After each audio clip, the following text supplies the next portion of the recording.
Good morning, Sangha Live. I am Janice Martellucci. I'm so happy to be back with you today and share space with some of you that I've gotten to be with over the last few weeks. I'm here to introduce Caverly Morgan and get this daily meditation kicked off for the day. Caverly Morgan is a colleague of mine. She is a visionary, a meditation teacher. She's been offering these daily meditations through Sangha Live for weeks now, since the COVID-19 crisis pandemic really took off. And she's back today to offer another meditation. Caverly offers a lot of different teachings in the world, retreats. She presents at different conferences. She has a children's book. And I did want to plug and highlight coming up is Wisdom in the Times of Crisis. It's coming up Sunday, May 17th through Saturday, May 23rd. I'll drop the link in for those interested after this introduction, but Caverly is joining more than 30 other teachers, leading visionaries, scientists for a 7-day experience. And she has a really beautiful interview that's going to be part of that. So I'll drop that link in. And as always, so much gratitude for this platform. So happy and grateful that Sangha Live exists. It's all due to your support, your financial generosity. If you have the means, please consider clicking on the green button right below me and giving what you can to support behind the scenes, the tech, and the teachers.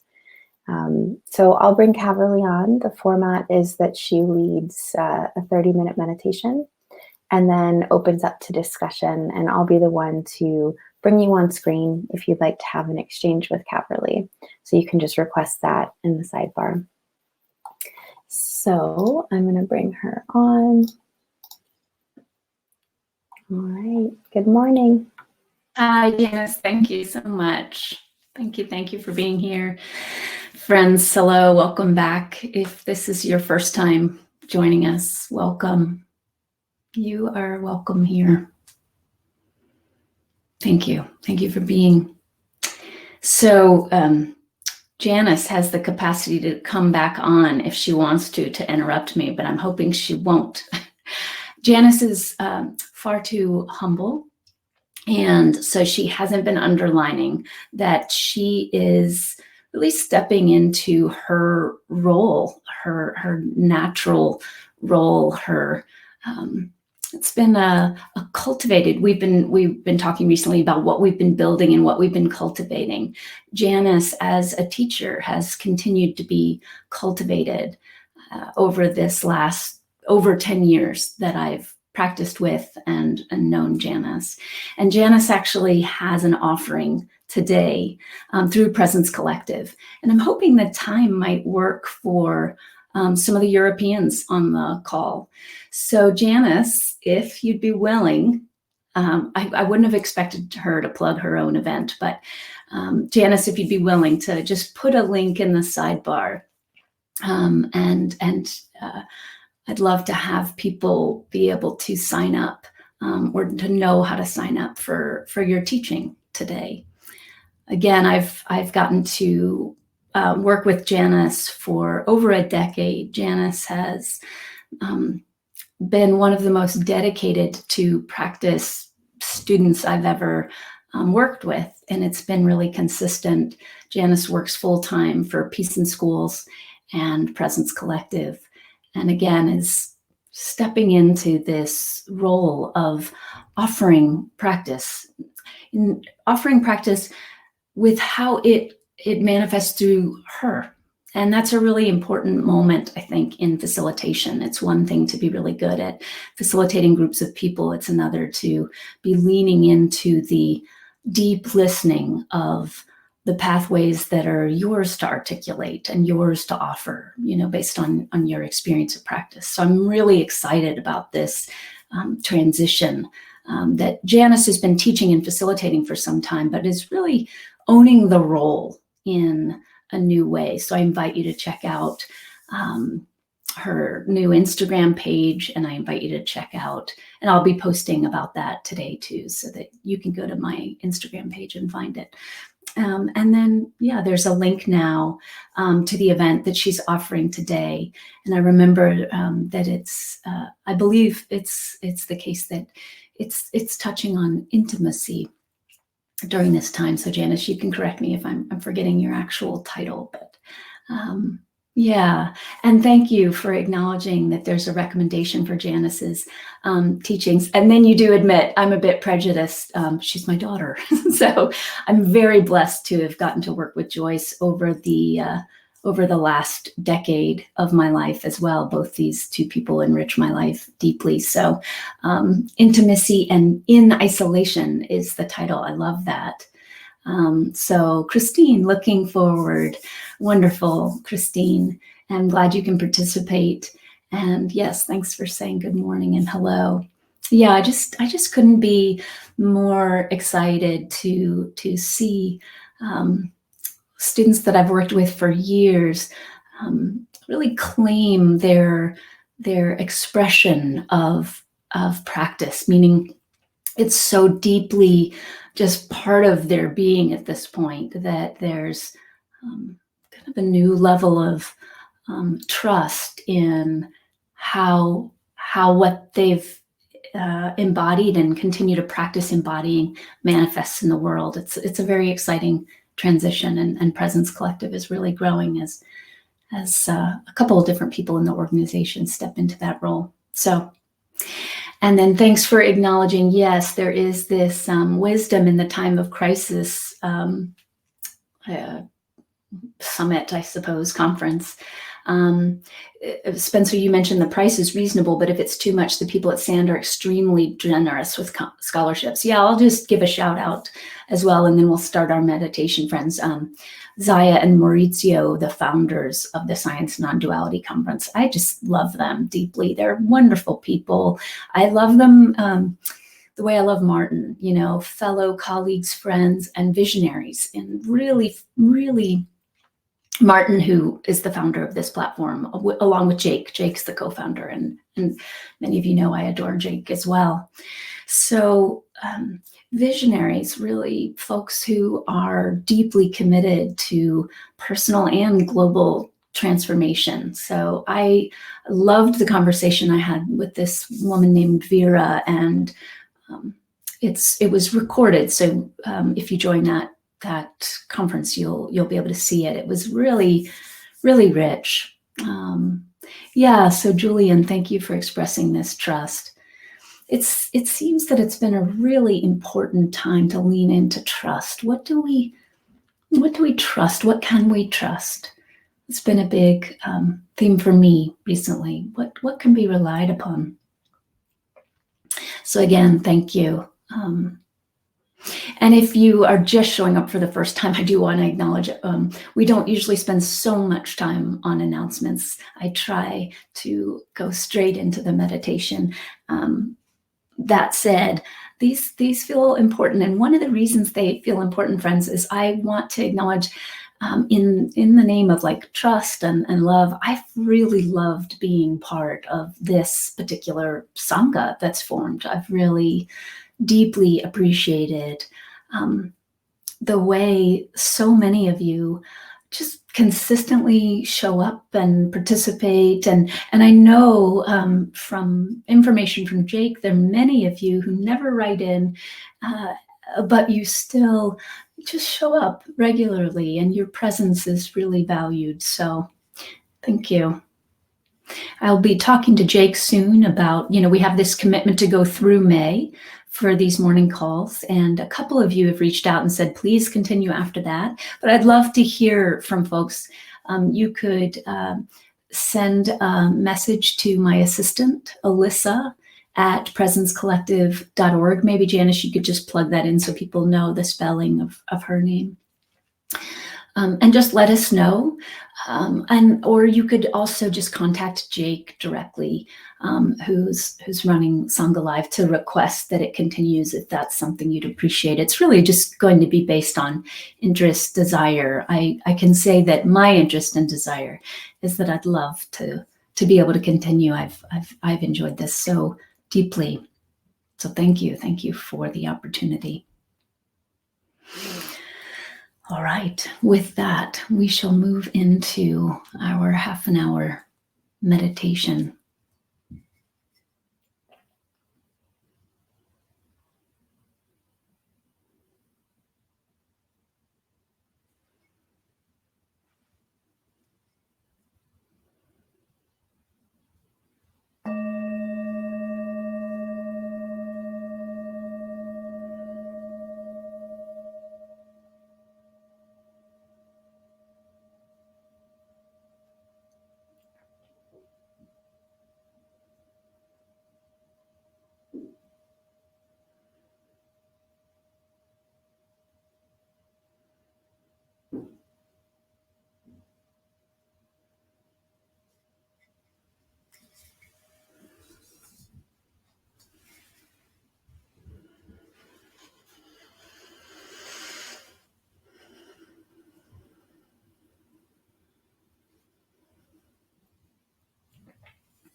Friends, I brought a poem for you today, and so we'll begin with that.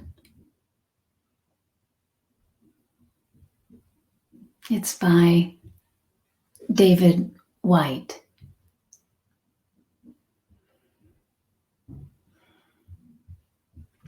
Those of you who were able to practice in community last night have seen it, and I had mentioned I'd bring it in today.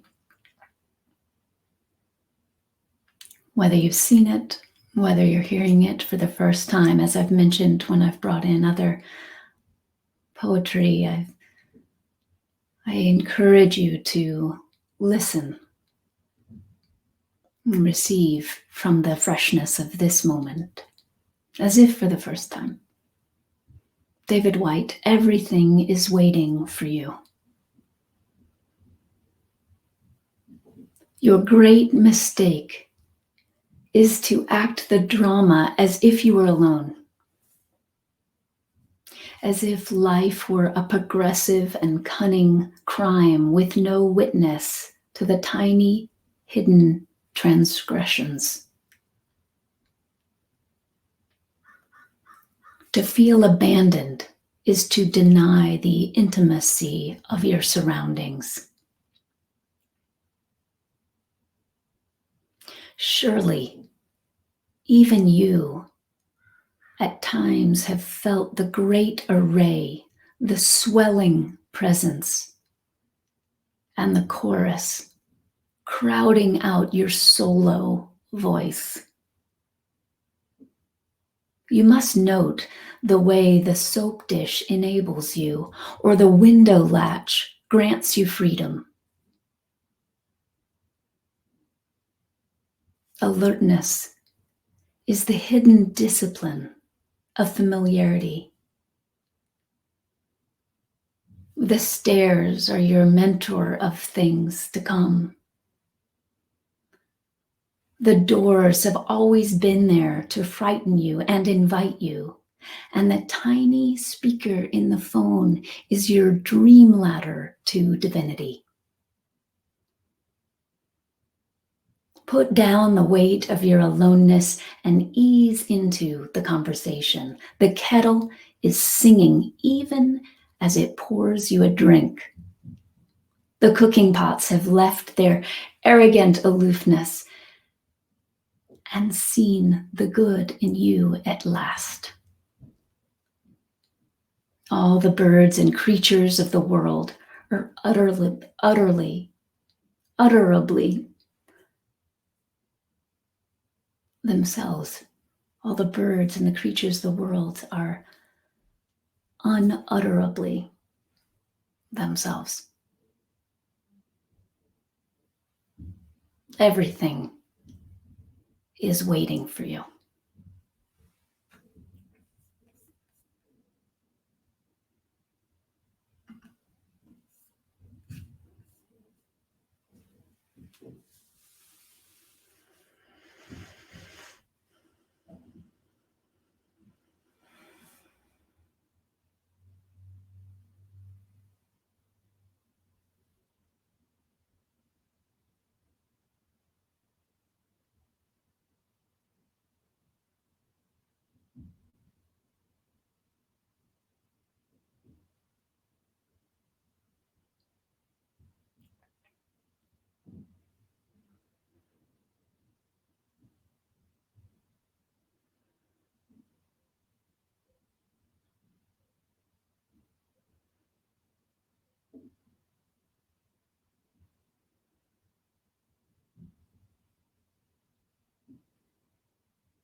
So, friends, for this morning touch, move into the imagination. What around you is singing?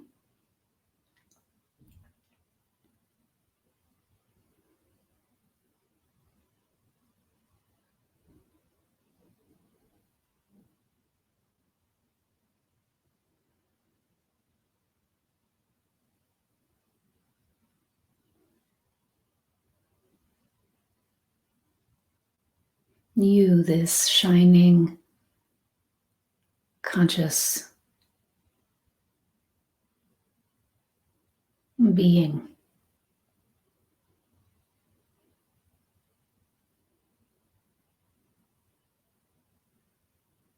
What are you conscious of? What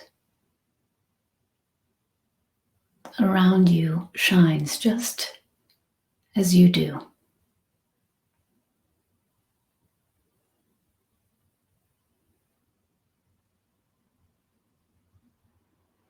The water in the cup near you.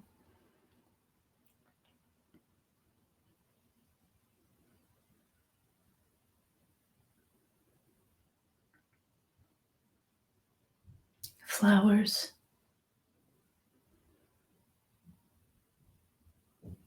Perhaps even natural fibers in what you're sitting on or wearing.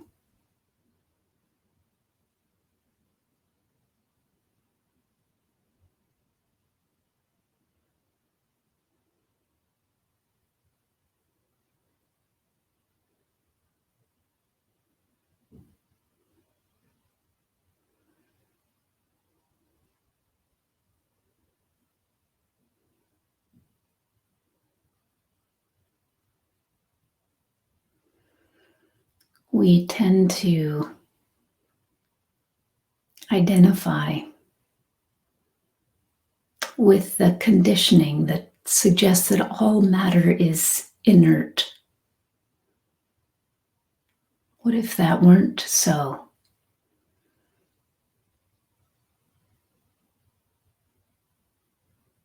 In your own experience, find the aliveness of the table.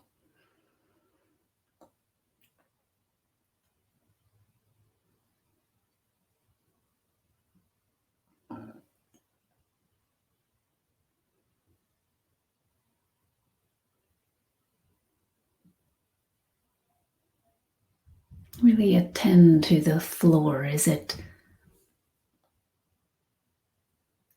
lifeless?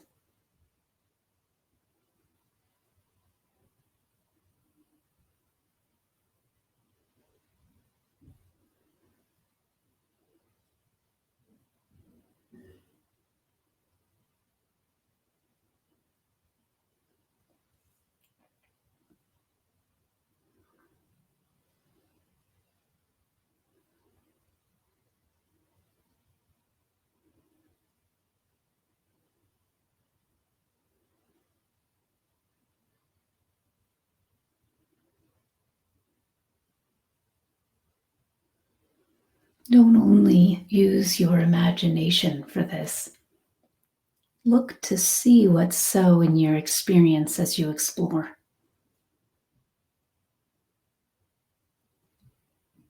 Am I this alive, separate body-mind? And are all things around me other than and inert or dead?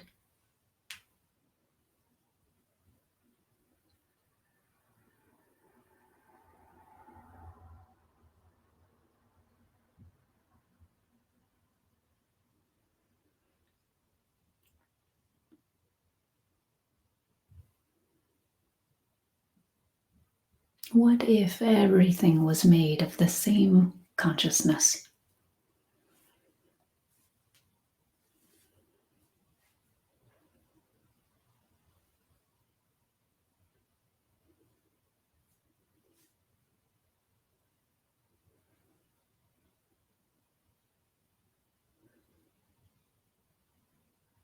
What's it like to rest the attention back in that consciousness?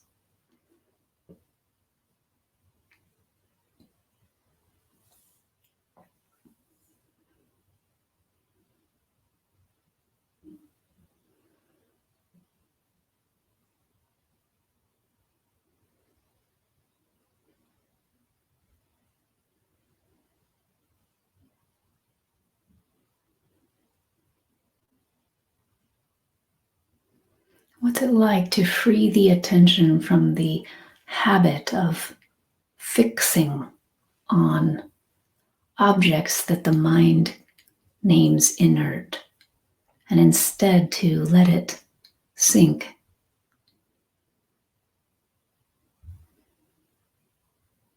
in its source, in consciousness itself?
If suddenly you find that the attention is landing on various objects, thoughts about the future,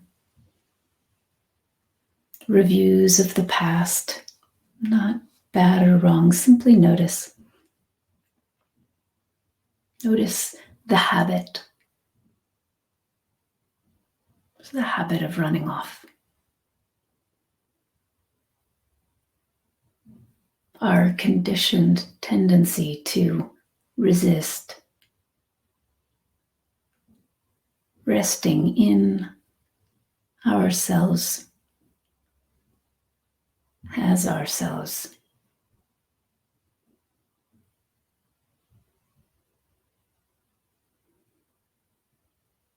As Mary Jane said in our group last night, recognizing the way that we're held in presence.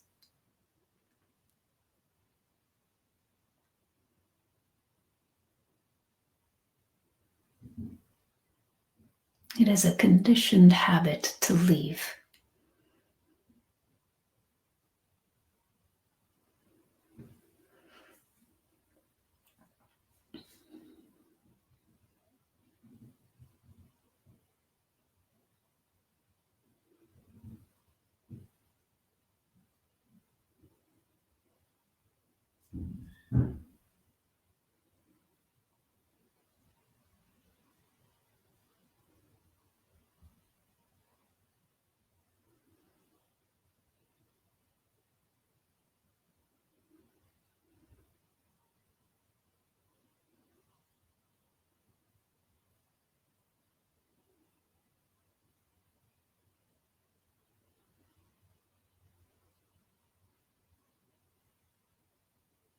Give yourself the gift of returning home.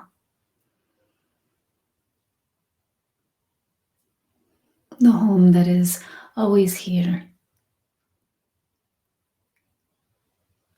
and the home that is always now.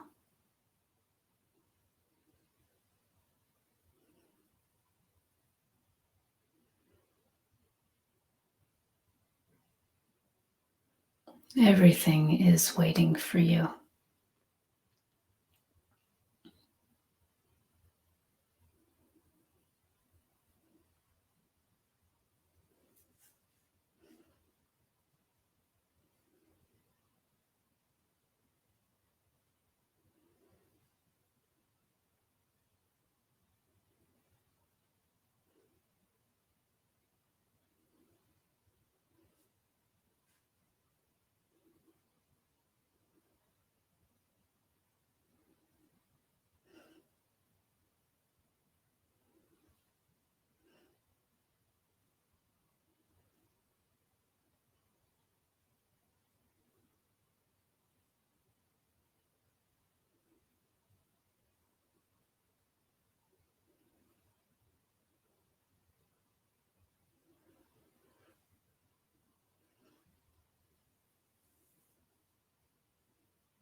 Thank you, friends.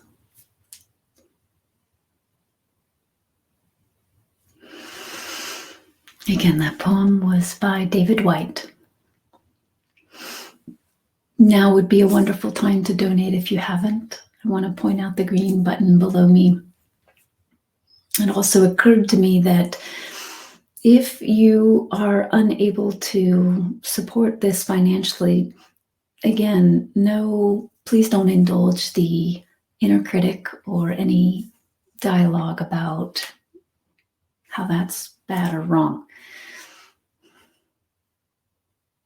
In fact, it might be, if you are in a financial position, as many of us are right now, where things are quite compromised financially, you might enjoy accessing the gratitude of heart that does come through exchange, through giving back, by just sending a little love note to Jake at Sangha Live, or to the staff of Sangha Live. Janice, if you wouldn't mind just putting, I think it's just info at Sangha Live, and then that could be received by Caroline and Martin and Jake.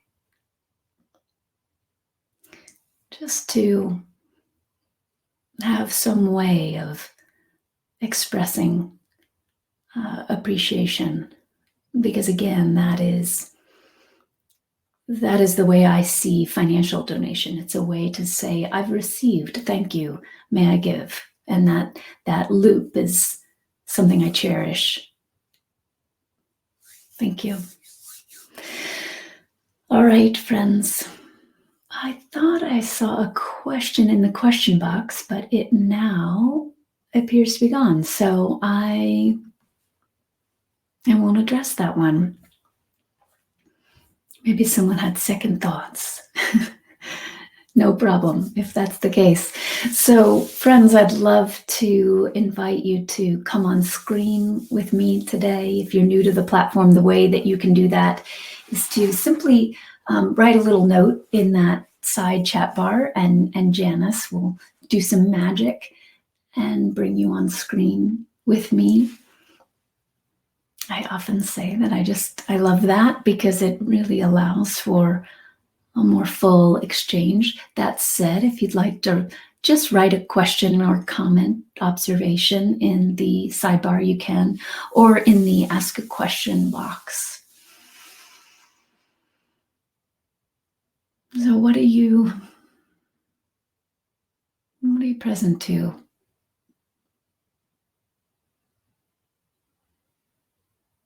What are you noticing? What's alive?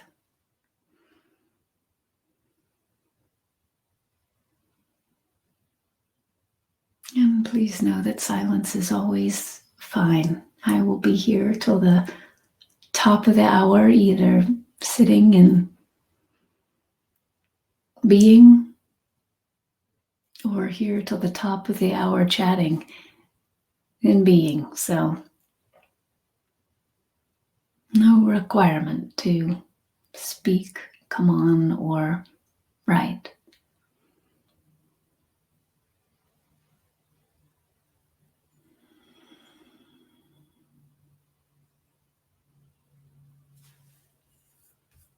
In the question box, here's Richard.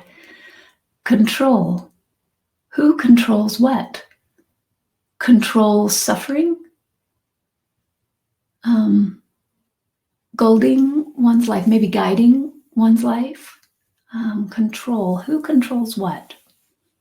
Controls suffering? I'm not clear about the guiding one's life part.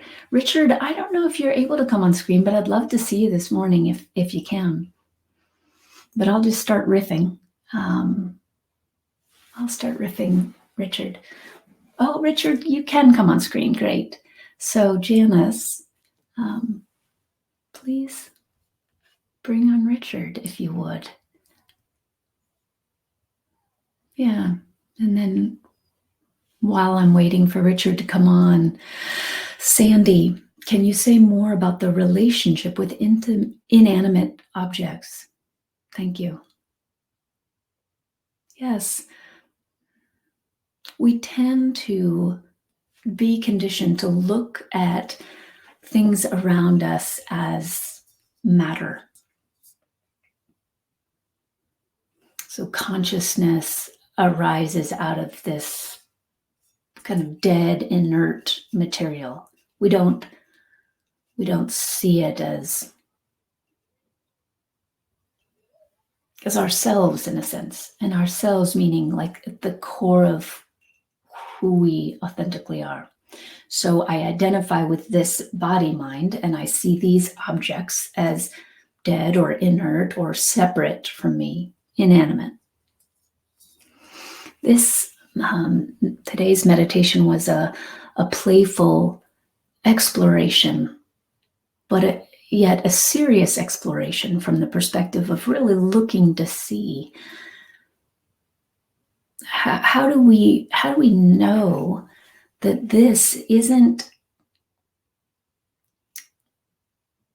made of the same consciousness that this skin is made of.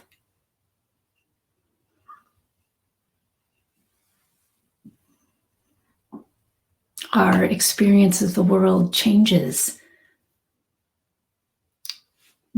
whether we see ourselves as, or see it that consciousness is just something that arises out of the brain.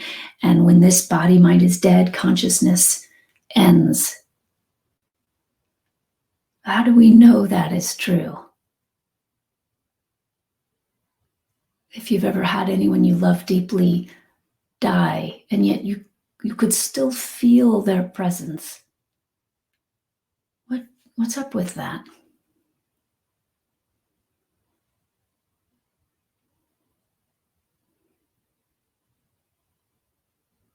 So, just place to explore, Sandy.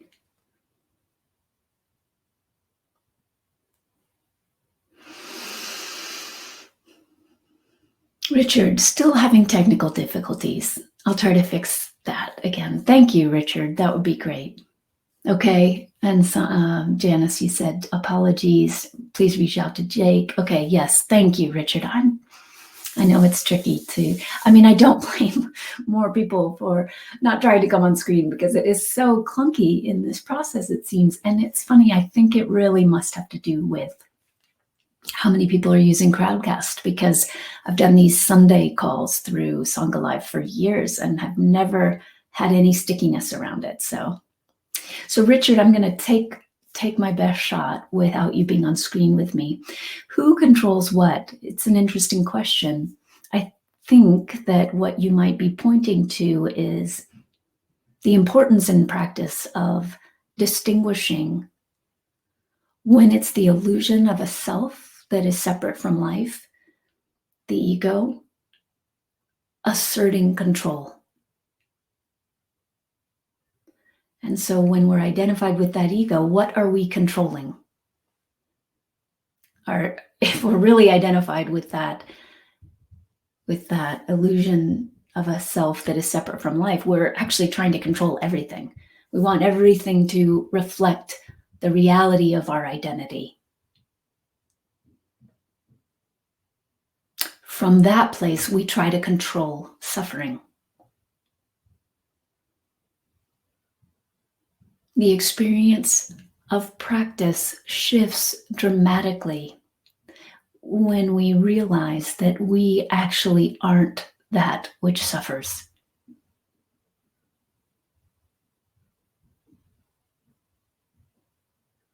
Our true nature is not attempting to control anything. Our true nature is not attempting to dominate anything. Our true nature does not oppress anything.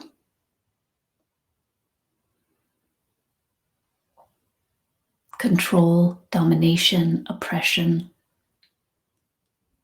happens through the activity of being identified with the illusion of a self that is separate from life.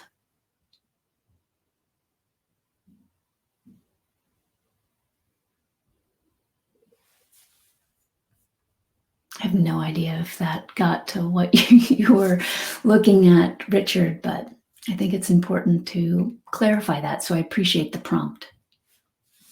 Linda, what is alive for me is the comfort of feeling the communion of all of life, objects included, waiting for me. The poem helped to inspire the feeling that all of life is patiently waiting for me to wake up to my true nature.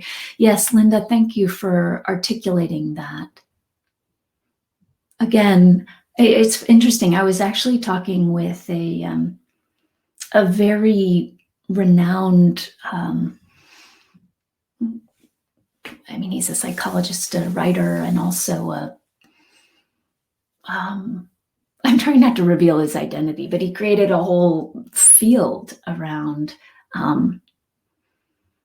we'll just say, the mind.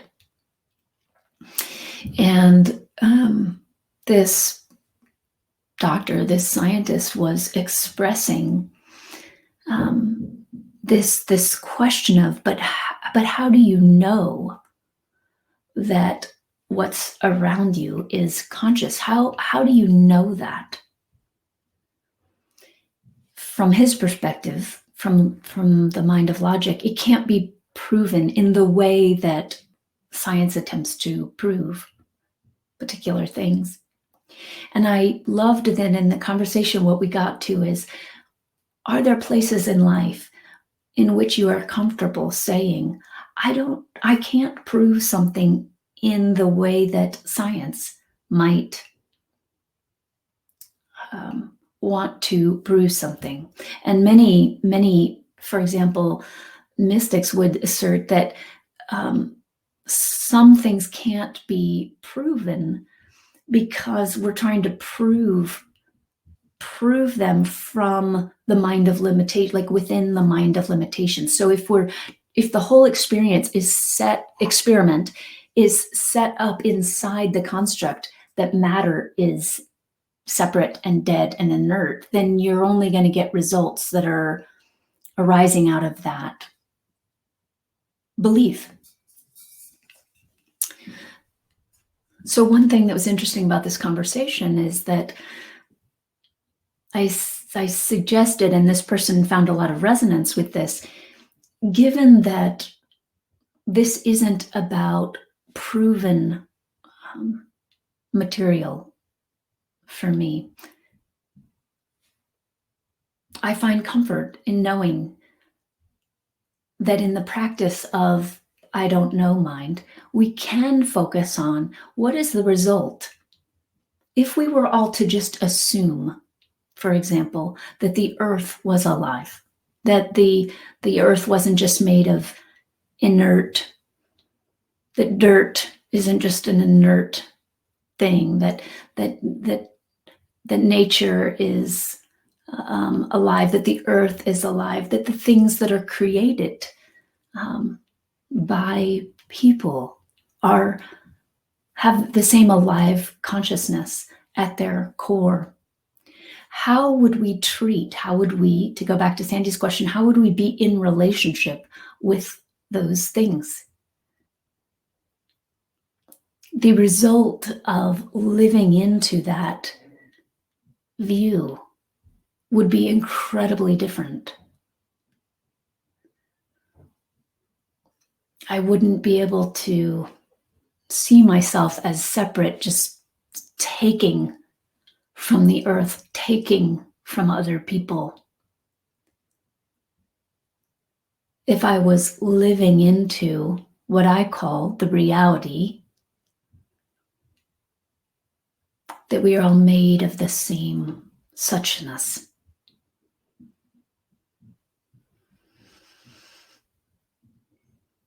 So yes, communion, life.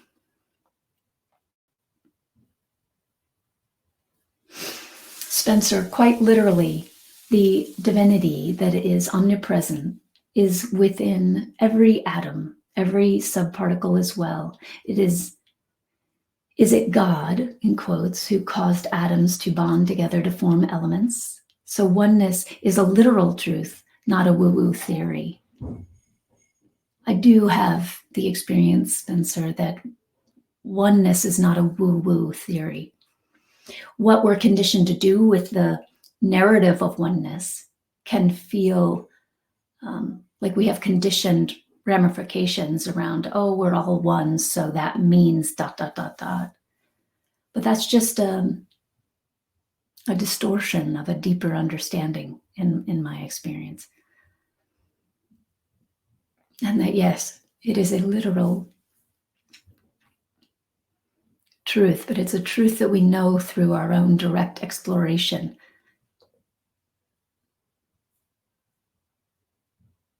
Not a truth that can be proven with the mind of limitation, although there's certainly so much proof even within that framework now that things are much more interconnected than we might have believed. It's important to acknowledge that in many indigenous cultures, there's no confusion about this. Yeah, thank you.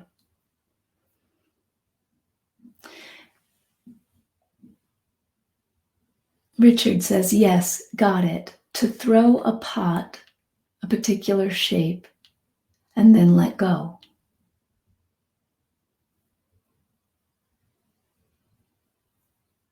Yeah, Richard, I think what you're pointing to is the experience as a potter of having a form in mind, a particular shape, and then let go into the moment of what will happen. It doesn't mean we have to abandon the vision of I'm making a vase. It doesn't mean that we have to say, oh, I was trying to make a vase, but instead I made an ashtray.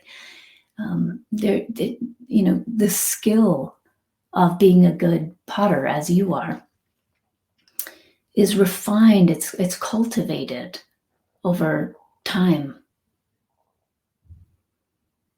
You know that place where you are making a vase.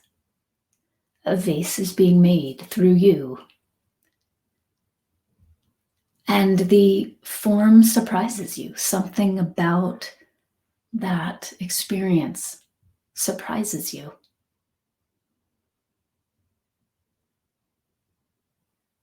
I know, I believe John of John and Nancy, I believe, John, you're a potter as well, if I'm remembering correctly. And I don't know if you're on the call today, but maybe if anyone knows John and he's not on the call today, you could let him know that I mentioned something else about pottery. You know, when I was learning to make pots, one of the first potters I saw working was so present, so in the moment, that I found myself welling up with tears just upon watching how attuned his movements were, how present, how little was in the way of the experience of just pure presence as he made his pots. It's one of the most exquisitely beautiful things I had seen. Sharon, you say, couldn't join due to tech issues, but it seems like interesting discussion. I will listen to the recording. Okay, great, Sharon, thank you, please do. Friends, I just noticed it's 9. Nikki, I see that you have a question, and then there's a question from Spencer in the question box. So I just want to acknowledge that I will read that and then bring it into our next call, because Nikki, I actually just skimmed it. Would you be happy to speak more to the experience of oneness and the interconnectedness of all? Let's let that be the theme for tomorrow. Let's let oneness and interconnectedness be the theme. It's always a good theme, something to look forward to. Thank you, friends. So glad you're here. Don't forget to join Janice today if you're able. Like I said, I think it's just going to be a perfect continuation, just exploring intimacy in this time of isolation. So if you're able, please do join Janice. And please join me tomorrow if you're able. All right.